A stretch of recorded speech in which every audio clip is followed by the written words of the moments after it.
Hey folks, I want to talk to you about this application Readio.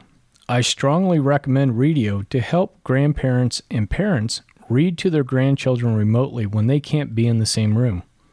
Whether you're living across the country, across the world, or you're just gone on a business trip, Readio makes it easy for you to read to those young ones when you're away.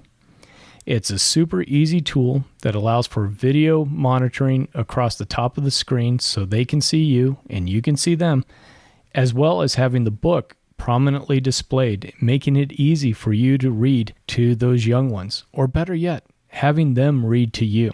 What I want you guys to do is go to cool-grandpa.us, look for the affiliate link for Readio, click on that link, and sign up today for your free trial. Welcome back to the Cool Grandpa Podcast. I'm excited for you guys to join this conversation with myself and Rebecca Fraser-Thill. Now, some of you will remember that Rebecca has been a previous guest on the Cool Grandpa Podcast, where we got in and we talked about the importance of traditions and rituals within the family.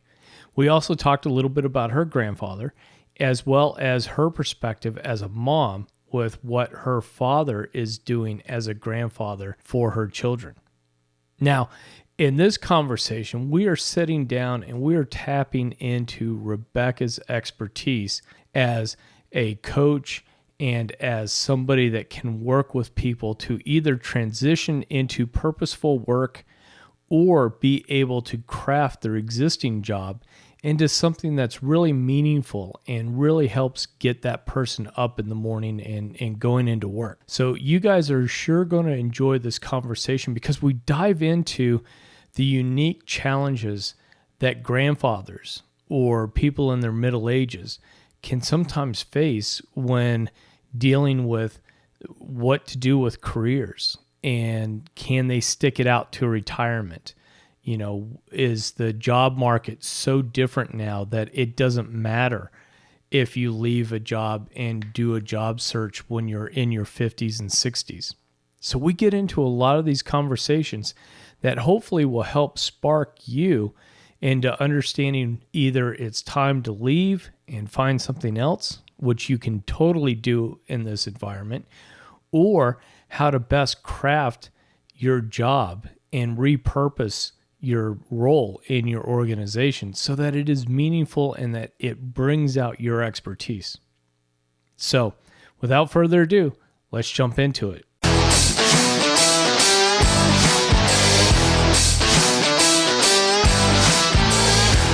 Hello, and welcome to the Cool Grandpa Podcast. This is your host, Greg Payne, coming at you from Studio 12. This podcast is about being the best possible grandpa you can be, focusing on what it is to be a grandpa and how we can all share that experience together for our grandchildren.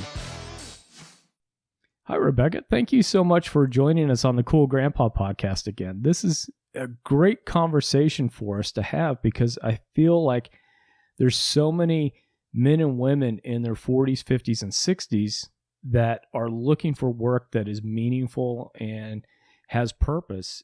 I think the environment has changed a lot since, let's say, our fathers and mothers that may have been working in the 60s, 70s, and 80s experienced. And so I want to explore this topic with you. I'm excited to have you on.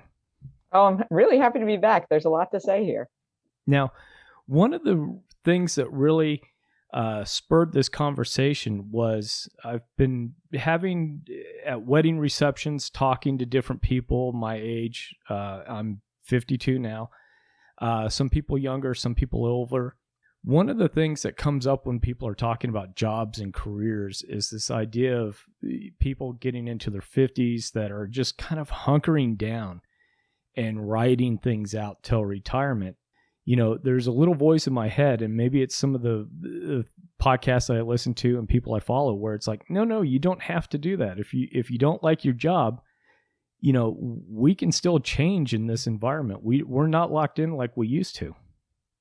Absolutely. There's a lot of room for change. And I would also say even people who are at the very end and thinking about retirement, I have a very expansive notion of what work is. And even if it's not paid work, retirement is a time to also think about what am I going to do with my days, whether I'm getting paid for that time or not. And so I don't think that question ends at any point in our lifetime. Definitely agree with that, because we hear the cliches, and cliches and stereotypes have some truth behind them, of people that retire and then a year and a half later, 2 years, they're dead. Yes. And And that's often from lack of purpose. There's some really clear research that when we lack purpose, it really takes a toll on our physical bodies.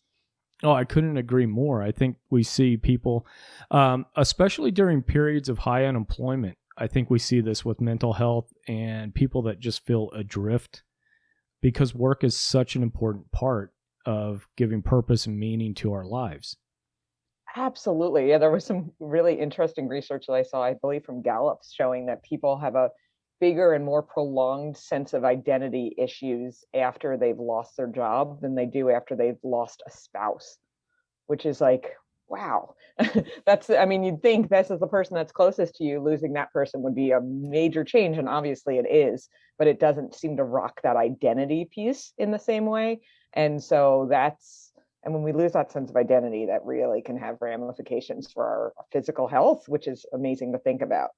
Yeah. And I think too, where this plays a part in those of us that are entering our grandparent years, or our grandfathers, is an idea for our own mental health and well-being and our own happiness that, of course, trickles down to our relationships with our spouses and our partners, and our children and grandchildren even. Absolutely. There's no doubt about it. If you're not being a model for what you want for your grandchildren, then that's problematic. And they're watching what you're doing and how you're spending your days. And if you're grumbling through them, or if you have a sense that what you're doing is impactful and meaningful and fulfilling, all these terms that we could talk about, but that's going to make an impression on them and help set their understanding of what work can be. Oh, absolutely. Because I think, as people, grandchildren look back, they can always look at, well, grandpa or grandma was never really happy. They were always grumbling. To your point, they were always bad mouthing their office or their work, whatever that might be. Yes, absolutely. No, you get a lot of lessons from your grandparents around what it means to work and what it means to be retired as well, which, like I said, how you're spending your days matters.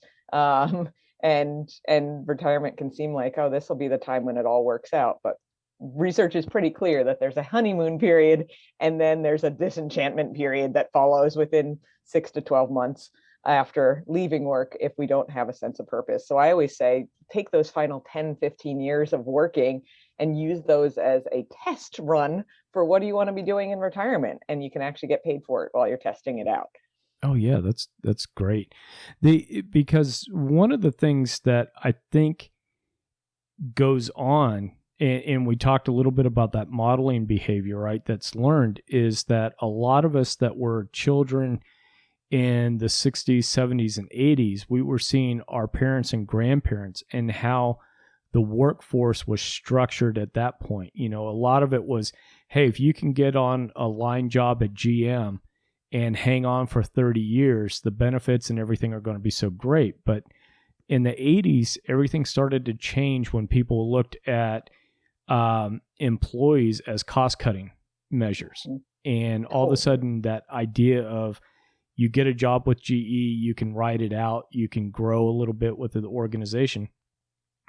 But I think that myth of men and women in their 40s, 50s, and 60s now it's still there, where it's like, hey, get in there, hang on, this is the last job, your last promotion. So can you talk a little bit about what maybe some of the current myths are that you experience with the people you work with?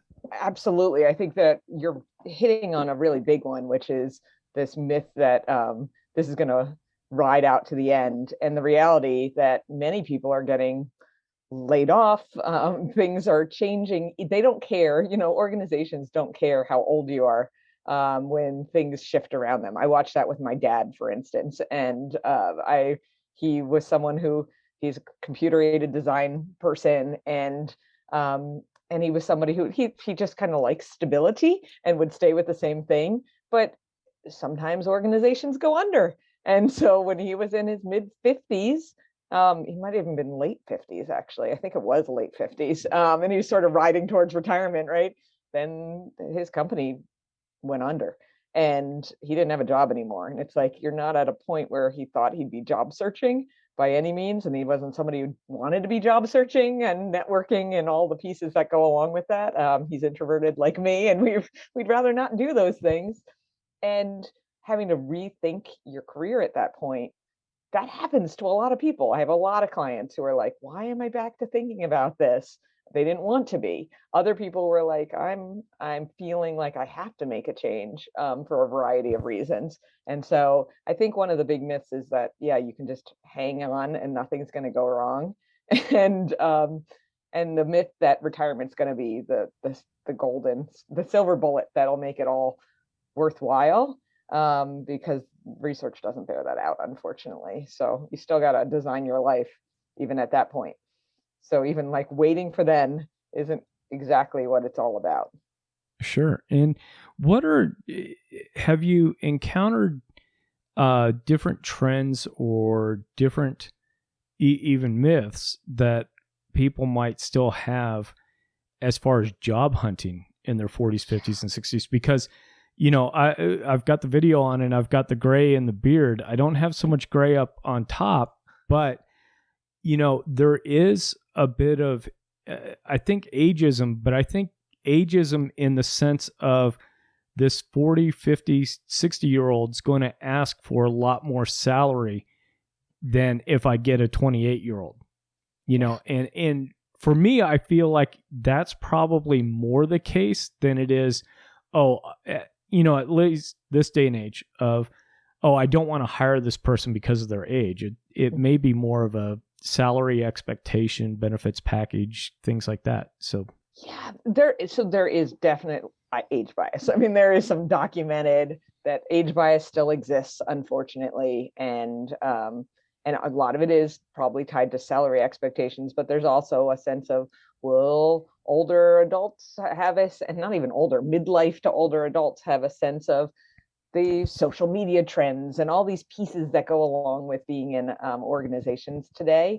And so there is some of true age bias out there. That is real. There's also some challenges for people who are searching again in their midlife and beyond, which are around knowing how to search. Like, the search is not like, I have one client who's new to searching again in her 50s, and it's like, I don't even know what these job boards are, right? Like, I haven't done this in 25 years. Like, what does it mean that there's a job board? And I said, well, really, you don't have to worry about it. And like all this automated applying, you're applying online, and because it really comes down to the network. So one of the biggest myths is I have to understand technology in order to get a job. And the reality is, no, it's in knowing people and having conversations. And you're actually in a better stead in that when you're older, because you have a bigger network. You've interacted with a lot of people. People have seen the type of work you can do, and leaning into that. And for my dad, for instance, to kind of wrap that story up, he ended up getting another job, not because he was cold applying to things, but because someone who knew the quality of his work heard that he was available and pulled him into another job, right? And it's now we can't get him to retire. That's the punchline of it all. That he's like 76 and he won't retire because he likes the work he ended up in, right?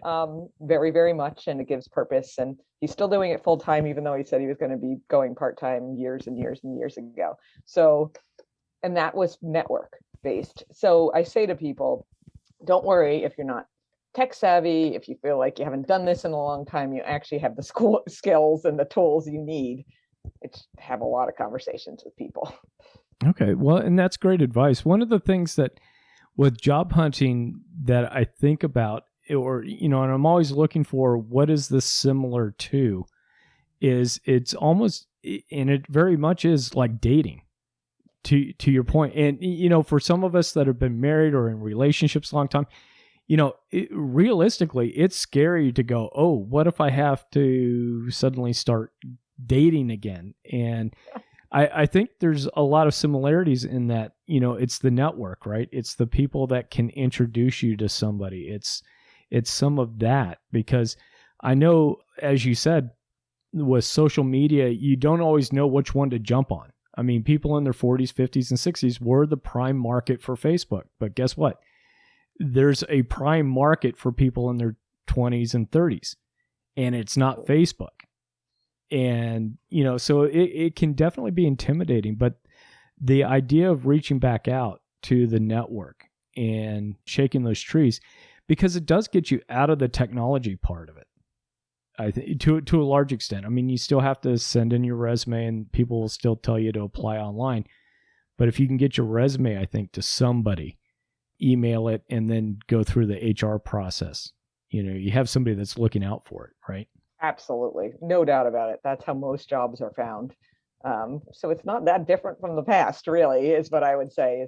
It may seem like, oh, there's job boards and there's all of these robots who are looking at my resume, and really it just goes back to relationships, just like it was 20, 30 years ago. And I also say to people, this is the opportunity to rethink your work too, right? Like whether it's because you want to leave or because things have shifted around you and you had to leave. In either instance, it's a great time to not just jump back into necessarily doing everything the same. So that's an opportunity to this too. Sure. And would you advise people that are in their 40s, 50s, and 60s to find a career coach? And I know, you're a career coach, but at the same time, it's a little bit like, hey, if you're missing an arm, you need to go see a doctor. It doesn't matter if I'm a doctor or not. You'll get better results if you reach out to somebody. So certainly I'm biased, of course, because I'm a career coach. But I would say for certain situations, I mainly focus on coaching that's around figuring out what you want to do next, regardless of your age. And I think that's a really difficult process to do on your own. I mean, even I know all the steps, and a number of my friends who are career coaches who focus on like this clarity type of coaching, we know how, but we can't do it for ourselves. One of my friends was like, wait, I need a coach to help me, because it's the thought partnership. It's a creative problem solving endeavor is what it is, to figure out what do I want to be doing with my days. And you really need to do that with somebody else. And it's hard to do that with a family member, or even a close friend, because they know you too well. And so they're filling in the blanks with their assumptions and past knowledge. And it's helpful to have somebody who's a little bit of that blank slate to be that thought partner. So I find that to really be valuable. And even if I were going through a change, I would seek somebody out, even though I know the how of it, if that makes sense. But job search strategy, which is another type of career coaching, I think some people need it and some people really don't. Like if you're somebody who's extroverted, you're somebody who taps into networks well, you are able to demonstrate what you bring to the table, you probably don't need a job search strategy career coach, honestly. You've got all the tools and they're just going to reiterate what you're already doing. But if you're somebody who's like, man, I need help. I don't interview well. I don't like talking to people. I don't even know what a network is. Then that would be great to have that support system and somebody who can give you some advice and guidance. Okay, well that's good input, because I think sometimes too we can feel like, especially at this age meaning, I don't know, midlife, whatever, is that we should know this by now. Whatever this is, it's a little bit of like, we should know this by now, even though we can feel intimidated by technology, we can feel intimidated about the shifting of the workplace, whatever that is. There's an internal, hey, I should know how to do this. But I think it's great to be able to go, no, there's actually people that are experts that can help you through this, even if you are very competent. Yes. To your point, it's a sounding board. It's somebody that doesn't necessarily know you, doesn't necessarily know all your bad habits and your good habits, but can challenge you and give you direction. And this isn't a lifelong type of thing. It's a very much, hey, we've got a start and we've got an end in mind. That's what for I love the about engagement. coaching is that it's so forward looking. I'm somebody who had considered becoming a therapist. My background's in psychology, and that just felt like not the work I wanted to be doing, partly because it didn't have an end, right? Like when do you reach that point that you're like, therapy is done? I mean, therapists would say there is that point, but it felt more nebulous. I love that like there's a creative problem to be solved here. And the problem in the case of like clarity career coaching that I do, it's to figure out what do you want next. And it has a pretty straightforward trajectory for most of my clients too. I find 6 to 8 coaching sessions and they have a pretty good grounded idea of what they want next. And that means not just they've thought about it, but they've actually done some deeper brainstorming and they've very importantly prototyped or tried it out in some form. So they have a real concrete sense that they can feel really confident. Oh, this is where I'm heading. It may take quite a while to actually get there if they need to be retrained in some way or gain a certification or their network's really, really not in place. So the getting there can be a really variable amount of time depending on the situation. But I find if somebody's been with me for 8 sessions and they still are really not figuring out what's next, something's gone wildly wrong, and that just usually never happens. And wildly wrong is typically that the individual hasn't been doing any work in between the coaching sessions, because coaching isn't just in session. It's doing things in between to drive things forward, exercises and reflections and having conversations and watching a LinkedIn learning course and thinking of how you feel about that type of work. And so there's a lot that goes into it. It's a whole process. I have heard other coaches that were either therapists or had gone down that clinical psychology part where it's like, a lot of that has to do with looking at the past. I want to help somebody move forward. And so I think that's if I had to say a big difference between a coach and a therapist is therapy is kind of like, let's figure out how you got here and figure out how we can keep past behaviors from reoccurring. Coaches are, okay, you're here. Let's spend some time, figure out why you're here, what's going on, and then everything is forward. That's exactly. Actually, when I start with clients, I send them we share a Google Doc so that they can do a little pre-work and I take notes in it so that they can see what we do each session. And right in the beginning of the pre-work, it's like, okay, this is forward looking. So everything you want me to know about your past or you feel like I need to know, dump it in here, like put it in here now, because that's not going to be the goal. Certainly it's data that we'll draw on. So when it's like, why did that job not feel like a fit to you? That's some valuable data because we want to avoid those elements in the future, but we're not going to harp on what was wrong with that or right. And so and therapists are really great at making future change, no doubt about it. Most of my clients actually are in coaching and therapy at the same time, about 95% of my clients. And I'm so glad for that because it's two completely different goals that we're working toward, but they're wildly complementary. And I can send things over. I can say to the client, you know what, that sounds like some therapy work to do around like why you're still feeling really upset about being fired from that job 10 years ago, right? Like there's something to be done there, but that's not our work. And likewise, the client will come and be like, so my therapist says I need to bring this over to you, right? And so it's real. I never talk to their therapist, but I have a lot of exchange that we do because it's complementary work in a big way. Sure. Oh, that's great information. The other thing I'm curious about too is, are you finding people in that 40s to 60s age group looking to completely shift careers? Are you seeing a lot more of that going on? There's a lot more of that now, I think, because we've opened the conversation bigger as a society. And certainly, we're in the great resignation, quote unquote, even though there's some challenges to that. We didn't have enough data from the past to really say that this is that big of a deal, honestly. But it's at least in recent decades, it is a big change that's happening. And I think people are having there's more of a cultural conversation around, how do I want to be spending my days? Is there a different way I could be doing this? And sometimes it's a small pivot that people are wanting to undertake, tweaking things. Maybe it's just a different organization, or maybe I want to get rid of some aspects of my work. I have some clients who are like, I know which things I no longer want to be doing. They're in their 50s and they're like, I'm so clear on these tasks need to go.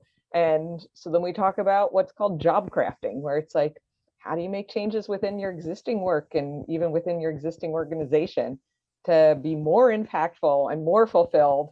And I have a lot of clients who do that work, like tons.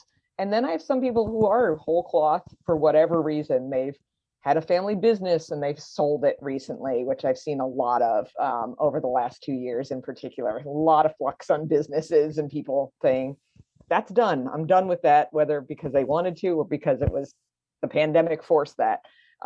Or that they've just reached a point where like something major has shifted financially in their lives. Some people, I've had clients who have said a parent passed away and they have now a whole bunch of money that they didn't expect. And they realize, oh, I no longer have to work for money, but I want to keep working, right? Like, because it's important to me. So Sure. that's a major change in them thinking about how they're approaching work. There's so many reasons that people are making changes right now. We're in a very dynamic moment. And you brought up a good point with the job crafting, because I did get the download that's off of your website and was looking at that. And I wanted to talk a little bit about for those people that need to stay with the position or job that they have, whether, for whatever that reason is, and you have some reasons.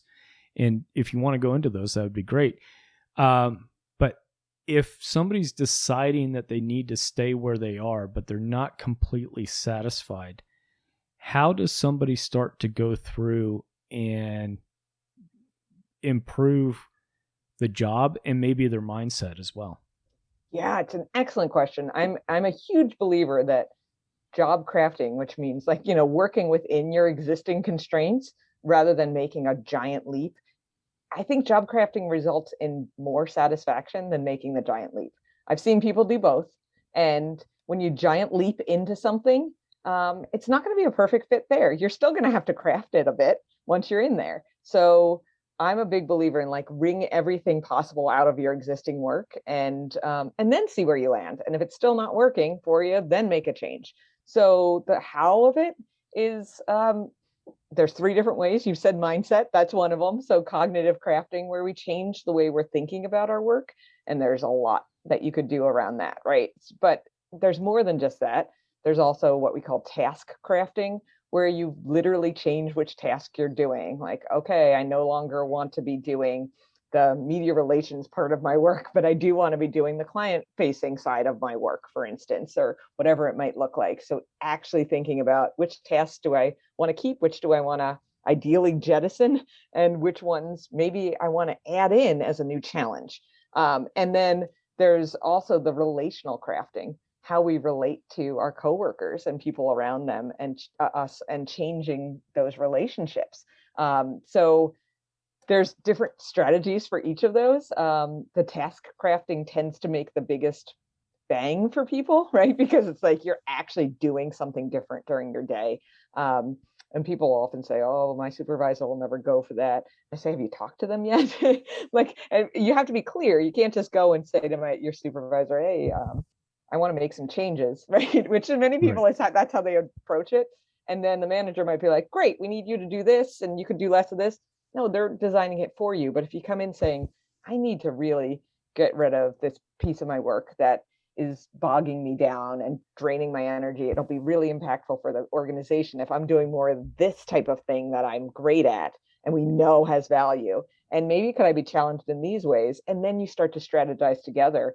You'd be amazed, especially right now where retention's an issue for most organizations. Like they're losing people left and right. You've got the upper hand to have that conversation. And people who said to me, no way, my manager will never go for this. I just say, let's have our talking points ready, let's have the conversation. And they go in, they have it, kind of, gritting their teeth, but saying, all right, let me just show Rebecca wrong, right? Like I'm just Right. gonna, and they come back and they say, I can't believe it. The person actually said there's room to make this change or to do that, and they're really glad I brought it up. And so re-envisioning and having that conversation is really key. Well, and I think too, going in and having that conversation with your manager lets you know whether I can stay here or it's time to leave. I mean, most people, I think I've seen the research and articles on this. Don't really quit organizations; they quit managers or bosses, right? You're And absolutely right. if somebody's not willing to either explain why you can't make some of those changes, or is just totally negative about you bringing those things up, then that's an indicator that you probably need to get out of there. That no matter what you do, it's probably going to continue to deteriorate after time. It's a very telling conversation. You're absolutely right. I mean, I've had a number of clients when they have had that conversation, the manager will say something that's very bitter, something along the lines of like, work isn't meant to be enjoyable. Work isn't meant to be fulfilling, or you'll grow up and realize that work is just hard work, right? Like I've heard many comments along those lines, and I always say, oh, that poor person, they need career coaching, right? Yeah. Like, I feel bad for them. And often my clients like, oh, I'm so mad at them. And I'm like, I actually have empathy for them because they're really struggling. If they're saying something like that, they're hurting in a big way. And you're right, they're not going to ever support you because they've got their own work to be doing around all of this, and clearly weren't treated right themselves. And yeah, we're going to have to move on and move you somewhere else if you're going to actually get what you need. Absolutely. Now, one of the things that you called out as far as the job crafting goes is talking about creating healthy work relationships. And right now, I feel like it's a challenge because the last couple of years, everybody's been basically thrown remote. I think people are going to be going back into the office, but it'll be different. Maybe it's a couple of days a week, maybe whatever. But I feel like I've been remote for a few years, even before the pandemic. And the thing that I miss between going to the office every day and being remote is those break room chats and finding, making an acquaintance or a friend that's in another department or something that you don't necessarily interact with. How can people that are still in a remote environment try to expand those relationships and create healthier work relationships?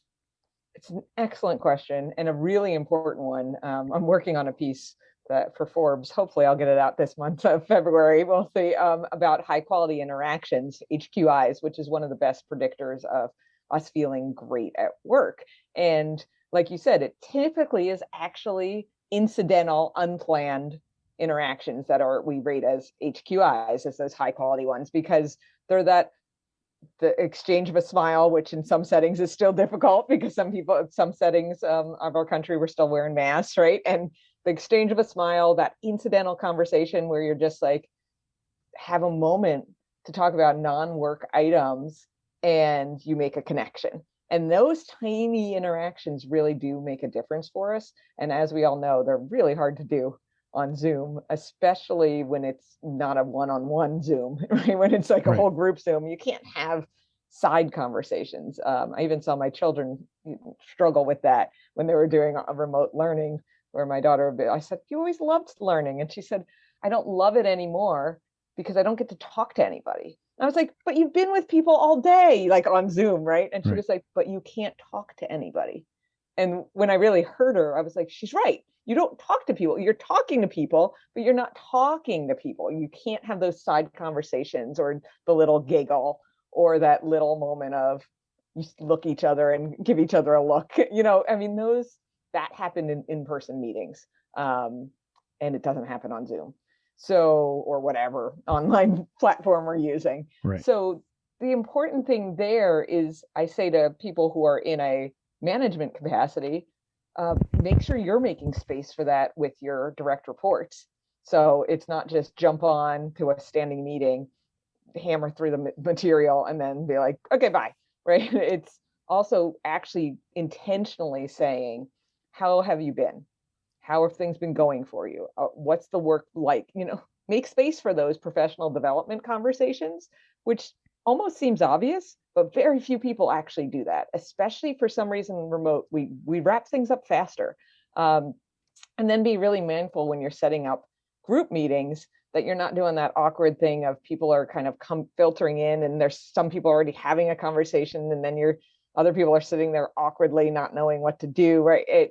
So also being really intentional about how you set up the meeting space, and thinking about, are you going to let everybody in at once, which tends to undo some of that awkward feeling left out. And then how can you still create the opportunities for people to have more informal conversation? It's never going to feel like that we just bumped into each other sort of thing, which really creates that sense of belonging in the workplace. Where I used to work in higher ed, we had a space called the Den where you'd go and you could pick up lunch, and it was just, not everybody went all the time, and it wasn't a cafeteria. It was more just like a nice little place where but you saw people there, and I didn't realize how much I saw people there until it disappeared, right? And I was like, I have no idea what's going on campus anymore. Not only because you're remote a lot, but even when you're physically there, you don't see people in the Den. There is no Den, right? Right. And so there's some real challenges, and I think some of the returning to work in an office is valuable in that regard. Now, one thing that you mentioned that really brought to mind was you were talking a little bit about the mentoring and the relationship between a manager and a subordinate. Are you finding that mentoring is still going on in the workplace, or have you found that it's really, when the average time on job, I think, is 18 months to 2 years, are you finding that there's any real mentoring that's still going on? I don't know if it ever was. I think it's got deteriorated even worse in this remote era. And it was a problem before, right? I've been coaching now for 10 years, and right from the start, like you said, people leave jobs because of managers. And so right from the start, people were coming to me just being like, why isn't anybody supporting me? Why aren't we having any? And I find that, and a lot of people who come to me for support around how to be a better manager, they're asking how to do that. We aren't very good at equipping people to be managers who mentor. And most people get promoted to be a manager because they're good at doing the tasks, not necessarily good at the relational, emotional intelligence types of things, which are learned skills. They're not just innate. So I think they've gotten even worse. We've put less of an emphasis on them because we just kind of want to click off and move on to our next thing. And when the person's not literally physically lingering in our office, it's easier to just say bye-bye and hit end meeting. Right. So it has gotten worse, but I don't think it was ever good. Honestly, okay. I think we've got a lot of work to do around mentorship and professional development conversations and growth conversations in the workplace. Well, and that may be where I have some false nostalgia as far as the old work models. Like we were talking about people coming into the workforce 60s, 70s, 80s, the young executive that comes in and then finds the senior VP, they get on that team, and then that's, this idea of that senior VP helping to that person to guide their career as they go. Yeah. Maybe that never existed other than maybe movies and Forbes magazine and, some of these things. So I think it did exist in some settings, and I think it also existed for some people. I think when we look at, it was not like, it was typically more informal than it was formal, which sure. left some people out, right? Especially people who were in a classification that was going to be like more marginalized. And so I don't think it was formalized, but some people definitely got that. And maybe more often than now. That would be an interesting question. I think we definitely don't have it happening in a big way, unfortunately, at this point. Well, Rebecca, I've had you on for a while. Is there anything else about whether it's job hunting for us middle-aged folks or job crafting that you would like to talk about that I didn't ask you?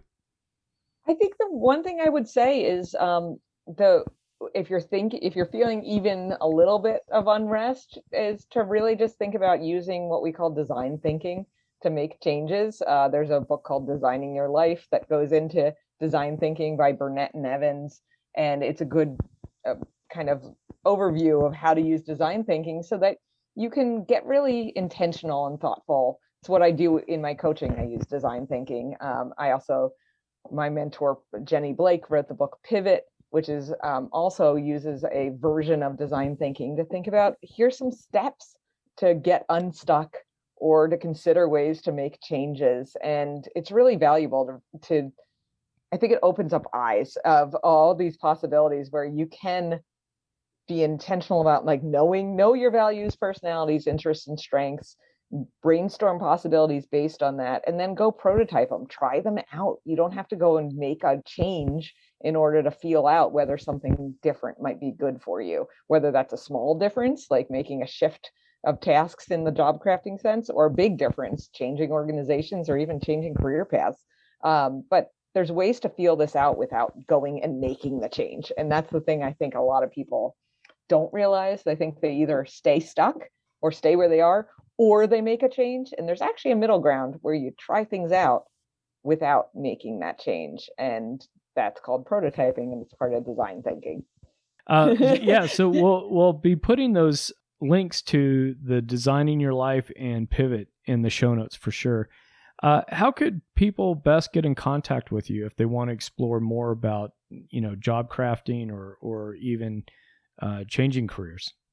Absolutely. So my website's the best place. It's Rebecca FT, like Fraser-Thill, but it's hard to spell those. So it's RebeccaFT.com. Also, feel free to check me out on LinkedIn. I think I'm the only person in the world with Fraser-Thill as the last name. So you can find me pretty easily if you can figure out how to spell it. FRASER-THILL. It's a hard one. And I post on LinkedIn relatively regularly, some tips or thoughts. And then, like you said, I have that handout that's a multi-page ebook about improving your existing job, which really does just take job crafting and puts a whole bunch of strategy behind it. Like, try this out, and you can run with that. Awesome. Well, thank you so much, Rebecca, for being on the Cool Grandpa podcast again. I know this conversation is really going to help people that are either on the fence about, jumping and doing something completely different, just doing the same thing, just somewhere else, or even having this idea of, prototyping their job, recrafting that. So I do appreciate you taking the time out to talk with us and hope you have an awesome rest of the day.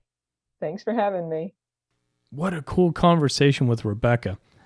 I was really excited to hear expert talk to us about what the job market's really like right now, especially for people in their quote grandfather or grandparent age group. It's not the same as it was back in the 80s or 90s. We don't have to get to a job that we can wake up and we can do and just hunker down and ride it out till retirement.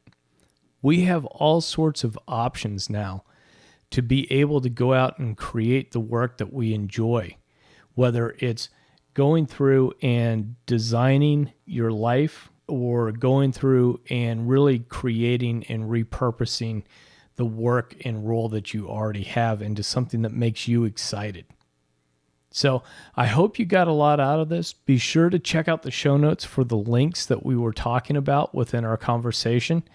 And please, please, please go to Rebecca's website. Check out all the resources that she has, the writing and the speaking events that she does, and then also her blog that can help you and help really kind of invigorate you with what you might be able to do next with your work. So until next time, remember to stay cool. Thank you for listening to the Cool Grandpa Podcast. If you've enjoyed this episode, please do me a favor and share it with a friend. That's the best way you can help us to expand our community, as well as get the news out about how valuable grandpas are in the lives of those kids. If you'd like to leave me a comment or shoot me a potential topic for this podcast, please go to www.cool-grandpa.us. Look for the comments tab, fill it out, hit submit. It's as easy as that. Until next time, remember to stay cool.